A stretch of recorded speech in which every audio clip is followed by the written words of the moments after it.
Chapter 9 Biomolecules. This is the second video of this chapter.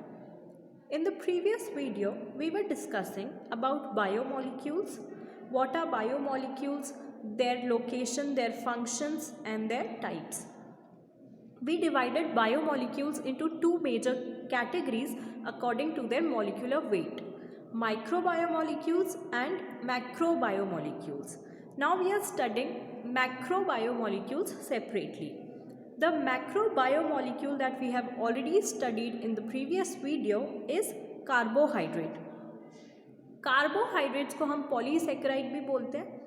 Polysaccharides monosaccharide की एक लंबी chain से मिलकर बनते हैं. जब बहुत सारे मोनोसेकेराइड्स लिंक्ड होते हैं, कनेक्टेड होते हैं एक दूसरे के साथ, तो वो एक चेन जैसा स्ट्रक्चर बनाते हैं जिसको हम पॉलीसेकेराइड्स यानी कि कार्बोहाइड्रेट्स बोलते हैं. तो मोनोमर्स को हमने एक टर्म दी है बिल्डिंग ब्लॉक्स, क्योंकि ये बिल्डिंग ब्लॉक्स हैं पॉलीसेकेराइड्स के.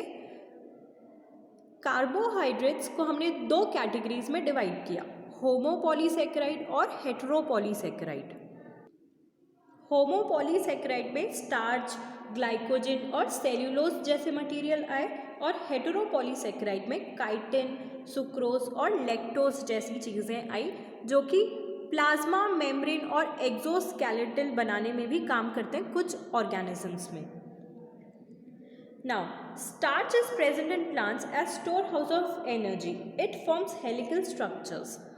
Plants में जो starch present होता है वहाँ पर एनर्जी स्टोर करी जाती है, और ये स्टार्च एक हेलिकल स्ट्रक्चर बनाने में भी काम करता है. ये हेलिकल स्ट्रक्चर्स मॉलिक्यूल्स को होल्ड करके रखते हैं.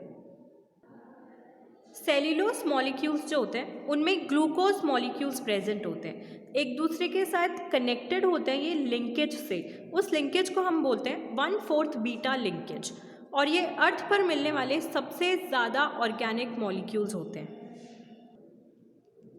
ओके. एनिमल स्टार्च यानी कि ग्लाइकोजन, वो एनिमल्स, बैक्टीरिया और फंजाई में रिजर्व फूड मटेरियल की तरह एक्ट करता है. ये भी एक चेन के पैटर्न में होते हैं. इनको बनाने के लिए भी लिंकेज की ज़रूरत होती है. दो तरीके की लिंकेज इनमें होती है, 1/4 अल्फा स्ट्रेट लिंकेज और 1/6 अल्फा ब्रांचिंग लिंकेज.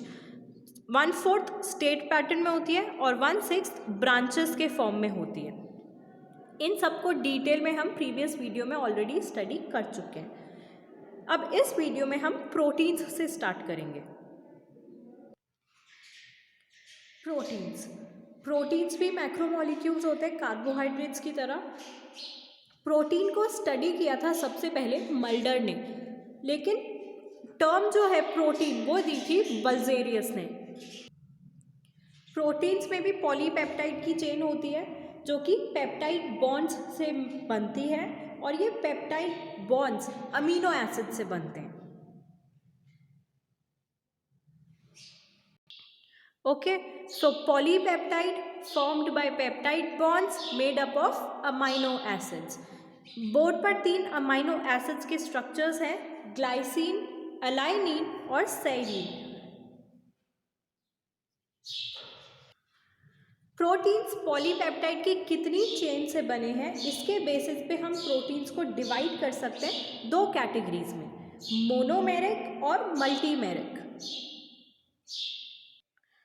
जो मोनोमेरिक प्रोटीन्स होते हैं उनमें सिर्फ एक ही चेन होती है पॉलीपेप्टाइड की, और जो मल्टीमेरिक प्रोटीन्स होते हैं वो बहुत सारी पॉलीपेप्टाइड चेन से मिलकर बनते हैं.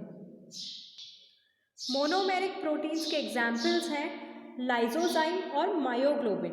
लाइसोजाइम बैक्टीरियल एंजाइम्स होते हैं जो कि सलाइवा, टीयर्स जैसे में मिलते हैं, और मायोग्लोबिन जो है वो मायोग्लोबिन पिगमेंट होता है उनमें. मायोग्लोबिन का जो ग्लोबिन पार्ट है वो पर्टिकुलरली प्रोटीन होता है. इसी तरह जो हीमोग्लोबिन का ग्लोबिन पार्ट होता है वो प्रोटीन होता है, लेकिन हीमोग्लोबिन 4 पॉलीपेप्टाइड चेन्स से मिलकर बनता है, इसीलिए वो मल्टीमेरिक प्रोटीन होता है. जो 4 पॉलीपेप्टाइड्स की चेन इसमें होती है उनमें से 2 अल्फा चेन्स होती है और 2 बीटा चेन्स. दूसरा एग्जाम्पल मल्टीमेरिक प्रोटीन का होता है इंसुलिन। यहाँ पर हम जिस इंसुलिन की बात कर रहे हैं वो एक्टिव है और फंक्शनल है। सो एक्टिव फंक्शनल इंसुलिन में 2 पॉलीपेप्टाइड चेन्स होती हैं, इसलिए भी मल्टीमेरिक में आता है क्योंकि एक से ज़्यादा पॉलीपेप्टाइड चेन है इसमें। जो 2 पॉलीपेप्टाइड चेन्स इसमें होती है उसमें से एक अल्फा चेन होती है और एक बीटा चेन। Okay, understood. अब कुछ प्रोटीन्स ऐसे भी होते हैं जिसको कंप्लीट प्रोटीन्स बोला जाता है और फर्स्ट क्लास प्रोटीन्स बोला जाता है। ये ऐसे प्रोटीन्स होते हैं जिसमें हर तरह के अमाइनो एसिड्स प्रेजेंट होते हैं। असेंशियल अमाइनो एसिड्स भी इनमें प्रेजेंट होते हैं और नॉन असेंशियल अमाइनो एसिड्स भी इनमें प्रेजेंट होते हैं। वो अमाइनो एसिड्स जो किसी भी लिविंग ऑर्गेनिज्म की बॉडी के लिए इम्पॉर्टेंट है और यूज़फुल है वो सब इसमें प्रेजेंट होता है, और जो इम्पॉर्टेंट और यूज़फुल नहीं है वो भी इनमें प्रेजेंट होते हैं। इसलिए इनको बोला जाता है कंप्लीट प्रोटीन्स या फिर फर्स्ट क्लास प्रोटीन्स। इसका प्राइम एग्जाम्पल है एनिमल प्रोटीन। जो प्रोटीन्स हमको मीट और फिशेस एक्सेट्रा जो भी नॉन वेज होता है उससे मिलते हैं वो सारे कंप्लीट प्रोटीन्स होते हैं। उनमें असेंशियल अमाइनो एसिड्स भी प्रेजेंट होते हैं और नॉन असेंशियल अमाइनो एसिड्स भी प्रेजेंट होते हैं। इसीलिए अगर आप नॉन वेजिटेरियन होते हो तो आपको एक्स्ट्रा प्रोटीन्स की ज़रूरत नहीं होती है, आपको सारे प्रोटीन्स आपके खाने में मिल जाते हैं। लेकिन अगर आप वेजिटेरियन हो तो आपको प्रोटीन्स अलग से भी लेने पड़ते हैं, टैबलेट्स के फॉर्म में या फिर दूसरी चीज़ों के फॉर्म में। नेक्स्ट आते हैं सेकंड क्लास प्रोटीन्स। इनको इनकम्प्लीट प्रोटीन्स भी बोला जाता है क्योंकि इनमें कुछ अमाइनो एसिड्स मिसिंग होते हैं। ज़रूरी नहीं है कि जो अमाइनो एसिड्स इनमें नहीं है वो असेंशियल हो, वो नॉन असेंशियल भी हो सकते हैं। तो असेंशियल और नॉन असेंशियल कोई सा भी अमाइनो एसिड्स इनमें मिस हो सकते हैं। इसका एग्जाम्पल है प्लांट प्रोटीन और वेजिटेबल प्रोटीन्स। प्लांट्स में और वेजिटेबल्स में जो प्रोटीन्स प्रेजेंट होते हैं उसमें कंप्लीट प्रोटीन्स प्रेजेंट नहीं होते हैं, उसमें कुछ अमाइनो एसिड्स एब्सेंट होते हैं। प्रोटीन्स के स्ट्रक्चर के बेसिस पर भी इनको 4 कैटेगरीज में डिवाइड किया गया है। Primary proteins, secondary proteins, tertiary proteins and quaternary proteins. इनमें डिफरेंस ये होता है कि ये फंक्शनल और नॉन फंक्शनल हो सकते हैं, कितने पॉलीपेप्टाइड चेन्स से बने होते हैं 1 2 3, कितनी बॉन्डिंग्स इनमें होती है, ये सारी चीज़ें इनमें डिफरेंट होती है। तो ये चारों प्रोटीन के स्ट्रक्चर्स हम नेक्स्ट वीडियो में पढ़ेंगे।